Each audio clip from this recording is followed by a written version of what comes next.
पाकिस्तान के 1973 के आइन की गोल्डन जुबली के मौके पर 50 रुपए का यादगारी सिक्का जारी किया जाएगा।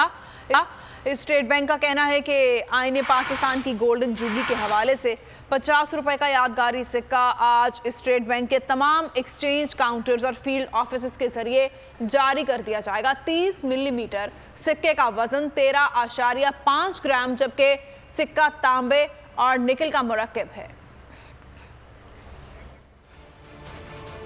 तो नजर आ रहा है सामने लिखा हुआ है जुल्म मिटने के लिए। दो चीजों से मिटेगा भाई, एक अदल की कुर्सी पे जो लोग बैठते हैं ना, वो अदल के हिसाब से फैसले करने लगे। दूसरा, कौम निकल खड़ी उस जुल्म के खिलाफ, तो जुल्म खत्म हो जाएगा। या इन दोनों में से कोई एक चीज हो जाए या दोनों हो जाए। अगर 420 का मुकदमा था, उस वक्त अदलिया में जो लोग बैठे हुए केस देख रहे थे, वो पूछते ना यार चीट हुआ कौन है। जब उनको दिखता कोई चीट नहीं हुआ, केस खत्म कर देते। तो जालिम जुल्म कर ही नहीं पाता। 9 जजेस ने नोट बिफोर किया मेरे केस को यार, 1.5 साल चला।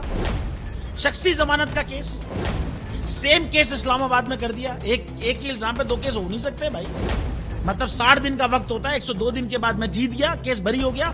102 दिन के बाद अपील फाइल की, एक्सेप्ट कर ली। नहीं करते ना एक्सेप्ट, खत्म हो जाता ना जुल्म यार। भरी अदालत में मुझे बरी कर दिया, फिर पता नहीं क्या हुआ 2.5 घंटे बाद का नोट बिफोर। मैं नहीं सुनता ये केस, खड़े रहते अपने फैसले पे, मिट जाता जुल्म। अल्लाह ताला ने बिठाया इन कुर्सियों पे इनको यार, ये अल्लाह ताला की तरफ से फैसले करने हैं। तो या तो ये फैसले आएंगे, जुल्म मिट जाएगा, या कौम खड़ी हो जाएगी जुल्म के खिलाफ।